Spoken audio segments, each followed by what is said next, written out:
కథావాణికి స్వాగతం. కథావాణి శ్రోతలందరికీ చెప్పాలని ఉందికి స్వాగతం. ఈనాటి మన చెప్పాలని ఉందిలో ఒక ఆసక్తికరమైన ప్రయోజనాత్మకమైన అంశం గురించి మాట్లాడుకోబోతున్నాం. అది ఏమిటి అంటే బద్ధకం మనిషికి ఒక బద్ధ శత్రువు అనేది. ఇంకా ఉపోద్ఘాతాలు ఏమీ లేకుండా డైరెక్ట్గా సబ్జెక్ట్లోకి వెళ్ళిపోతాను. ఆ రోజుల్లో మనుషులకు చేతి నిండా పని ఉండేది, చేతుల్లో పనితనం ఉండేది. అది మరల కాలం కాకుండా మనుషుల కాలం గనక ప్రతి వస్తువును స్వయంగా చేత్తో చేసుకునేవాళ్ళు. పనిశ్రమ తెలియకుండా ఒంట్లో మనసులో హుషారు కలగటం కోసం మగవాళ్ళు అరకలు కట్టుకొని బండ్లు కట్టుకొని పొలాలకు వెళ్తున్నప్పుడు సై సై జోడెడ్ల బండి అంటూనో, పరుగులు తీయాలి, గిత్తలు ఉరకలు వెయ్యాలి అని పాటలు పాడుకుంటూనో పొలం పనులకు వెళ్ళేవాళ్ళు. భార్యలు సైతం వాళ్ళ వెంట వెళ్ళి ఆడుతూ పాడుతూ పనిచేస్తుంటే అలుపు సలుపు ఉండదు అనుకుంటూ, ఇద్దరం ఒకటై చేయి కలిపితే ఎదురేమున్నది, మనకు కొదవేమున్నది అని మురిసిపోతూ జంటగా పనులు చేసుకునేవాళ్ళు. ఇంట్లో ఉండే ఆడవాళ్ళు వాళ్ళు పని పాట లేకుండా ఊరికే కూర్చుని ఉండేవాళ్ళేం కాదు. అమ్మలక్కర్ల కబులు చెప్పుకుంటూనే సువి సువి అని పాడుతూ ఒడ్లు దంచుకోవటం, ఊర్మిళ నిద్ర, సీత వామన గుంటలాట వంటి స్త్రీల జానపద పాటలు పాడుకుంటూ విసర్రాయితో పప్పు విసురుకోవటం, రోట్లో రుబ్బురాయితో పిండ్లు రుబ్బుకోవటం వంటి పనులన్నీ చేసుకునేవాళ్ళు. దాంతో పరిశుభ్రమైన వంట దినుసులు లభించటమే కాక శరీరానికి మంచి వ్యాయామం కూడా లభించేది. కష్టంతో చెమటోడ్చి ఇంటి పనులే కాదు, కళాత్మక హృదయంతో అందంగా ఎలా జీవించాలో కూడా అప్పటి వాళ్లకు తెలుసు. కట్టు బొట్టు బాగుంటే ఆడది అందంగా కనపడుతుంది అనుకుంటూ నుదుటికి బొట్టు, కళ్లకు కాటుక చక్కగా తీర్చిదిద్దుకొని అలంకారం చేసుకునేవాళ్ళు ఆడవాళ్ళు. ఇంట్లోనే రోట్లో కొట్టుకున్న కుంకుమ, ఇంట్లో పట్టుకున్న కర్పూరం వేసిన కాటుకతో కాటుక పెట్టుకునేవాళ్ళు. చిన్నపిల్లలు ఇంట్లో ఉంటే అగరు పట్టి దానితో బొట్టు పెట్టేవాళ్ళు. ఆముదం సైతం ఇంట్లో వండుకొని ఇంట్లోనే ఆముదాన్ని తయారు చేసుకునేవాళ్ళు. నా చిన్నప్పుడు మా అమ్మ ఈ పనులన్నీ ఇంట్లో స్వయంగా చేసుకునేది. ఇక ఆడవాళ్లు చీర కట్టుకునే విధానం అయితే ఎంత అందంగా ఉండేదో. కాళ్లపై జీరాడే కుచ్చెళ్ళు, అంచు కనిపించేలా పైట 3 స్టెప్పులు పెట్టి పైట పిన్నితో బ్లౌజుకి పిన్ చేయటం వంటివి కథల్లో, సినిమాల్లో రచయితలు, కవులు వైనంగా వర్ణించేవాళ్ళు. చీరకట్టు మీద సినిమాల్లో ఎన్ని పాటలున్నాయో.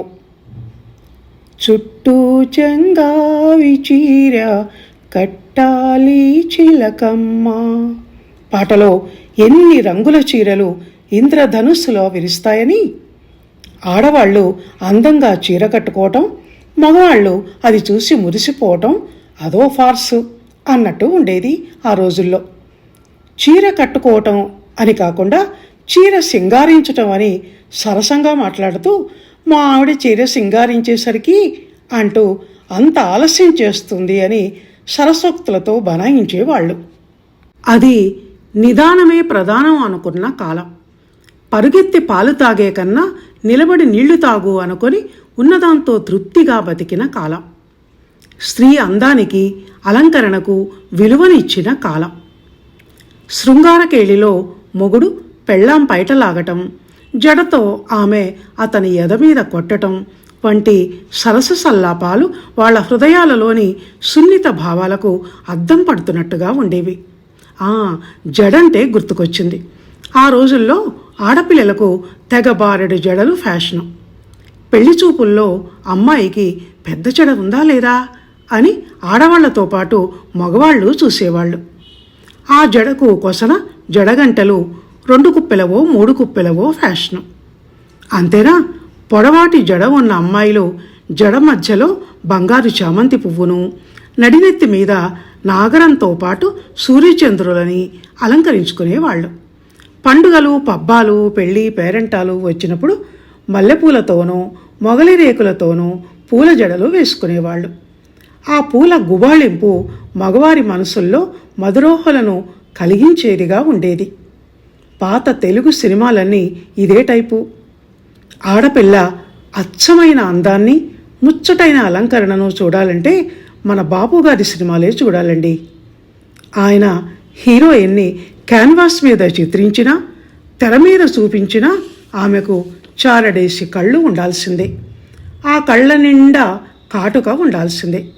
నడుము మీద నల్లత్రాసు లాంటి పెద్ద జడ నాట్యం చేయాల్సిందే. అందుకని అమ్మాయిల అందానికి ఉపమాగా బాపు బొమ్మ అన్నట్టు ఉండేది. ఆ అమ్మాయి బాపు బొమ్మలా ఉంటుంది అని ఎవరన్నా అన్నారంటే ఇక ఆ అమ్మాయికి వంక లేనట్టే. ముక్కు, ముఖం, అవయవ పొంకం అన్నీ తీర్చిదిద్దినట్టు ఉన్నట్టే లెక్క. ఇంకా దానికి తిరుగులేదు. అంటే ఇక్కడ అర్థం, భావం ఏంటంటే కళాత్మకత అని. దానికి చిన్న పని, పెద్ద పని అని లేదు. ఓర్పుతో, నేర్పుతో చేసే పనితనం, పని నైపుణ్యం కనిపించే ప్రతి ఒక్కటి కళే అంటూ చీరకట్టు వంటి పనులను కూడా చతుషష్ఠి కళలలో, అంటే 64 కళలలో ఒక కళగా చేసి పడేశారు అప్పటి అలంకారికులు. ఆ రోజుల్లో పనితనానికి ఉన్న విలువ అది. కష్టపడే తత్వం ఉన్నవాడికి లభించే గుర్తింపు అది. సోమరిపోతులు చూద్దామన్నా సమాజంలో కనిపించేవాళ్లు కాదు. పగలంతా ఒళ్ళలిసేలా పనిచేయటం, చీకటి పడగానే ఒళ్ళు తెలియకుండా కంటి నిండా గుర్రు పెట్టి నిద్రపోవటం. ఈ రెండూ తప్ప మరొకటి తెలిసేది కాదు వాళ్ళకి. కులాల కుమ్ములాటలు, ఎక్కువ తక్కువల తేడాలు ఇప్పుడే గాని అందరూ అనుకుంటున్నట్టు అప్పుడు కాదు. వస్తువులు స్వయంగా తయారు చేసుకోవటం, ఊరంతా కలిసి వస్తు మార్పిడితోనో లేక డబ్బులకు వస్తువులు కొనుక్కోవటమో వీటికే ప్రాధాన్యం ఇచ్చేవాళ్ళు. చిన్న చిన్న వృత్తి పనులు చేసేవాళ్ళు సైతం గర్వంగా ఆ పని చేసేవాళ్లే గాని వృత్తిని బట్టి ఏర్పడిన కులాల గురించి గొప్పగా చెప్పుకునేవాళ్లే గాని ఆత్మన్యూనతకు లోనయ్యేవాళ్లు కాదు.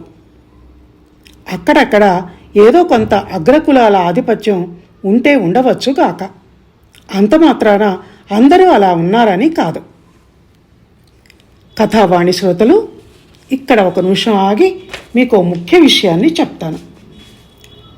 అదేమిటంటే ఈనాటి ఈ చెప్పాలని ఉంది ముచ్చట్లను 2 భాగాలుగా చేస్తే ఇంతవరకు నేను చెప్పిన ఆ కాలం కబుర్లు మొదటి భాగమండి.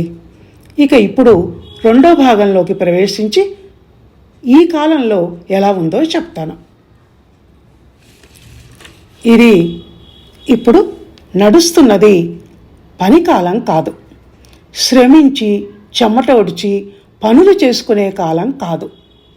మేడీజీ కాలం, రెడీమేడ్ల కాలం, ఫాస్ట్గా పరిగెత్తే కాలం. పనిమంతుల కాలం కాదు, బద్ధకిష్టుల కాలం. ఇందాక మనం ఆ కాలం అమ్మాయిల చీరకట్టు గురించి అందమైన కబుర్లు చెప్పుకున్నాం కదా. ఇప్పుడు చూడండి, ఈ కాలం అమ్మాయిలకి చీర ఎలా కట్టుకోవాలో తెలియదు.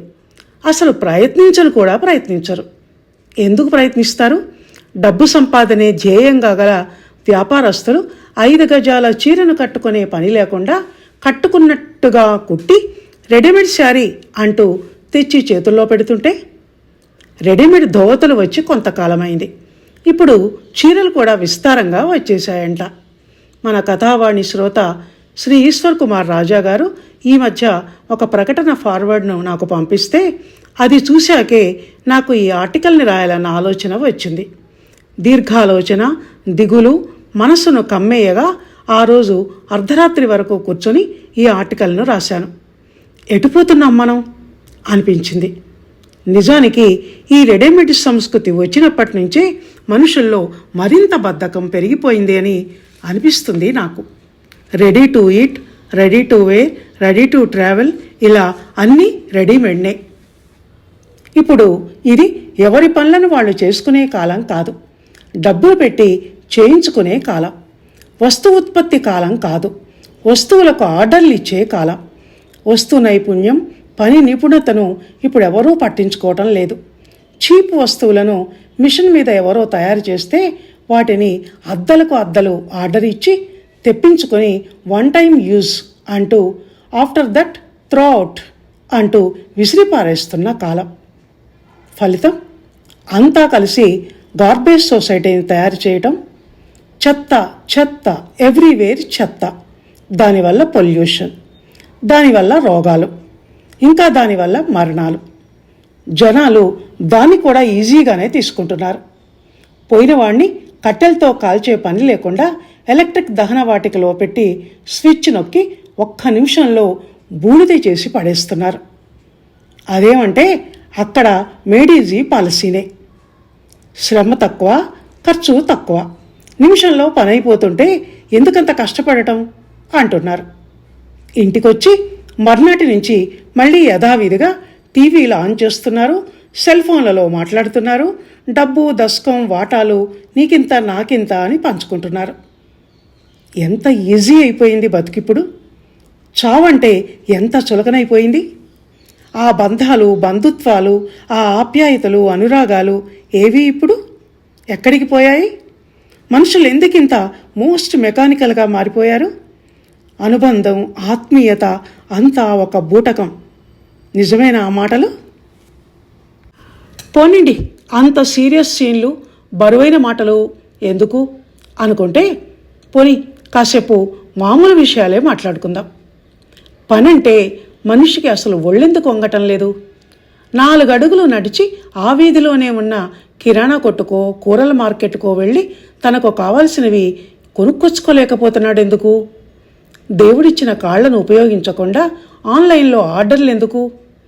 చేతులతో మన పనులు మనం చేసుకోకుండా ప్రతి పనికి సంబంధించిన ఒక యాప్ను సెల్లో డౌన్లోడ్ చేసుకొని బొజ్జ కదలకుండా, తిన్నది అరగకుండా మనుషుల్ని ఇంటికి పిలుచుకొని పనులు చేయించుకుంటున్నాడు. మన ఇంట్లో గోడలకు పట్టిన బూజులు దులపటానికి, సామాన్ల మీది దుమ్ముని దులపటానికి హౌస్ కీపర్లట, వాళ్ళు రావాలి. బాత్రూములు, లెట్రిన్లు కడగటానికి బాత్రూమ్ క్లీనర్స్. ఇలా ప్రతి పనికి మనుషులు దొరుకుతున్నారు ఇప్పుడు. ఏ పని మనం స్వయంగా చేసుకోవాల్సిన అవసరం లేదు. కానీ ఇక్కడ ఒక విషయం మనం చాలా సీరియస్గా ఆలోచించాల్సింది ఉంది. అది ఏమిటి అంటే, శరీరానికి తగిన వ్యాయామం లేక రక్త ప్రసరణ జరగక 50 ఏళ్లకే వయసు మటుమాయమై వృద్ధాప్యం మీద పడితే మన ముసలితనపు బాధలను మనమే పడాలి. దానికి మనుషులు దొరకరు. ఒంట్లో రోగాలు వచ్చి చేరి అవి విపరీతమైన బాధను పెడుతుంటే ఆ బాధ భరించలేకపోతున్నాను, నా బదులు నువ్వు పడు, నీకెన్ని డబ్బులు కావాలంటే అన్ని డబ్బులు ఇస్తాను, దీనికింత దానికింత అని ప్యాకేజీ లెక్కన అని నువ్వు ఎంత వేడుకున్నా దానికి మనుషులు దొరకరు. అలాగే మృత్యువు ముంచుకొచ్చినప్పుడు నా చావు నువ్వు చావు, నా ఆస్తి మొత్తం నీ కుటుంబానికి రాస్తాను అన్నా అది సాధ్యమయ్యేది కాదు. పక్షపాతం మనుషుల్లో ఉంటుందేమో కానీ దేవుడిలో అస్సలు ఉండదు. పుట్టుక, చావు ఈ రెండింటి మధ్యలో వచ్చే రోగాలు, రొస్టులు, పెద్ద వయసు బాధలు ఇవన్నీ అందరికీ సమంగానే ఇస్తాడు ఆ దేవుడు. కనుక మన ఆరోగ్యాన్ని మనమే కాపాడుకోవాలి. ఒంట్లో వయసు, శక్తి ఉన్నప్పుడు stylish life, easy life, fast life అంటూ బీరాలు పోయి మన కాళ్ళు చేతులను కాకుండా ఆన్లైన్ నమ్ముకున్నామంటే ఆ స్వయంకృత తప్పిదం ఆ తర్వాత మన మీద తన తడాకాని చూపిస్తుంది. చేసుకున్న వాడికి చేసుకున్నంత మహాప్రభు అని మన జీవితం మీద చావు దెబ్బ కొట్టి గుణపాఠం నేర్పిస్తుంది. అయినా మనం మారం. అందుకే ఇప్పుడు మనం జీవిస్తున్న ఈ జీవితాలు మనకు మనంగా అందంగా తీర్చిదిద్దుకున్న చిత్రపటం లాంటివి కాకుండా మిషన్ మేడ్ జీవితాలు అయిపోయాయి. మన ఇంట్లో సోఫాలో కూర్చొని మనం చేస్తున్న ఆ పనులైనా మన మేధస్సుతో ఆలోచించి మనం చేస్తున్నవి కావు. సెల్ ఫోన్లు, కంప్యూటర్లు మనతో చేయిస్తున్న కృత్రిమ మేధస్సు అది. ఇంతకుముందు ఒక అందమైన పెయింటింగ్ కావాలంటే దాన్ని ఒక చిత్రకారుడు వేసి ఇచ్చేవాడు. ఇప్పుడు యాప్లో సెర్చ్ కొట్టి ఫలానా బొమ్మ కావాలి అని అడిగితే అది జీవం లేని ఒక బొమ్మకు రంగులద్ది తయారు చేసి ఇస్తోంది. కృత్రిమత్వం కొట్టొచ్చినట్టు కనిపించేలా. మన జీవితాల్లోకి ఈ యాప్లు ఎప్పుడైతే జొరబడ్డాయో అప్పుడే మనం మన బుర్రలను ఉపయోగించటం మానేశాం. ఆ భగవంతుని సృష్టి అది ఏదైనా దానికి ఏదో అర్థం, ప్రయోజనం ఉండి తీరుతాయి.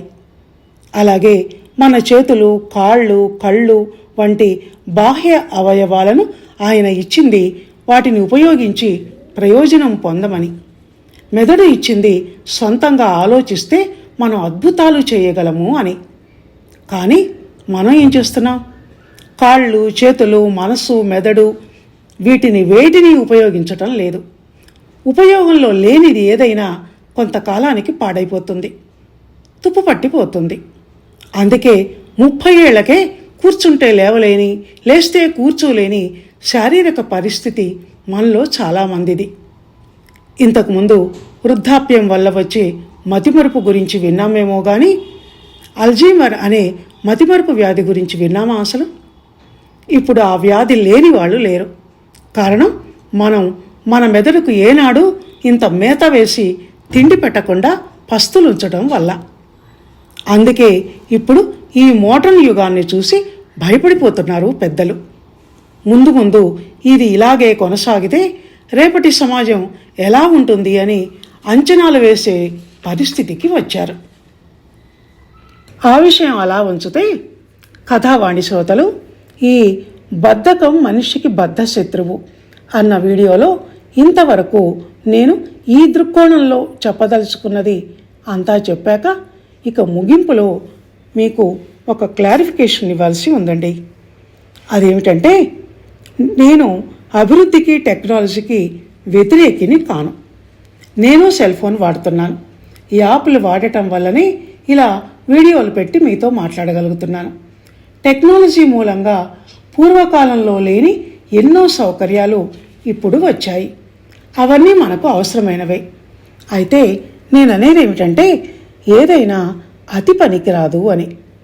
ప్రకృతిని, సైన్స్ను సమాంతరంగా మన జీవితాల్లో వాడుకుంటూ బ్యాలెన్స్డ్గా ఉండాలి అని.